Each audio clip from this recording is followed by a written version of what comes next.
2025年 Nature Youth Idol 选手大赛中决赛的12强选手，在巴伦邦埃根商场精彩登场，成功吸引了现场观众的目光。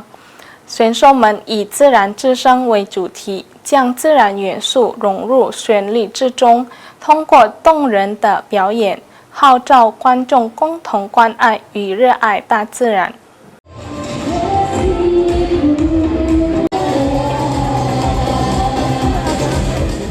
由南苏曼达拉印拉主办的2025年 Nature Youth Idol 总决赛于12月6日星期六晚上隆重举行，活动现场气氛热烈。12名入围总决赛的选手以最佳歌声同台竞技，演唱以自然之声融入旋律为主题的歌曲。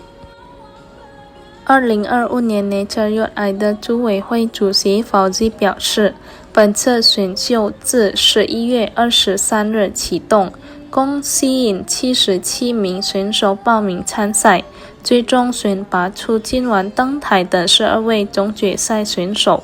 未来这些总决赛选手将继续与南苏曼达拉印拉合作，在后续活动中带来更多精彩演出。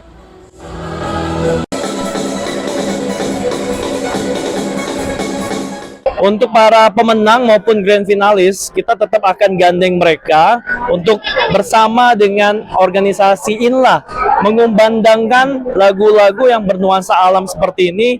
Nanti kita akan undang mereka dengan acara-acara tertentu, terutama yang mungkin dari pemerintahan yang menggandeng INLA, ya kan.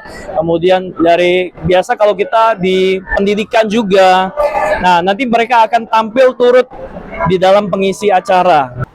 南苏曼达拉印拉主席 Haris 表示，2025年 Nature Youth Idol 以自然之声融入旋律为主题，旨在通过12位总决赛选手演唱的多首歌曲，为大自然发声，引导参赛者热爱自然，并持续以优美的歌声传递环保理念。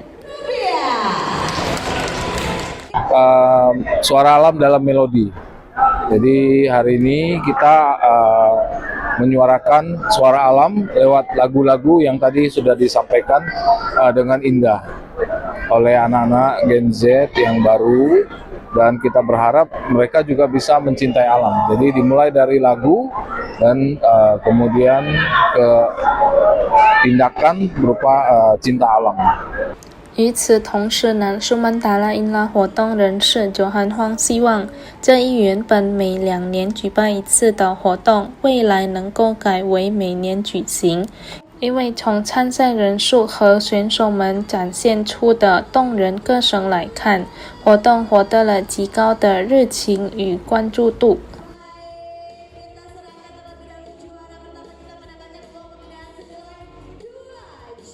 Acara Nature Idol ini bisa tetap dilaksanakan setiap tahun dengan melibatkan banyak pihak.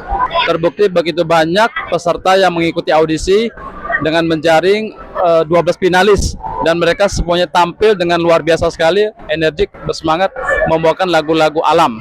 Muhammad Aidil, PAL TV.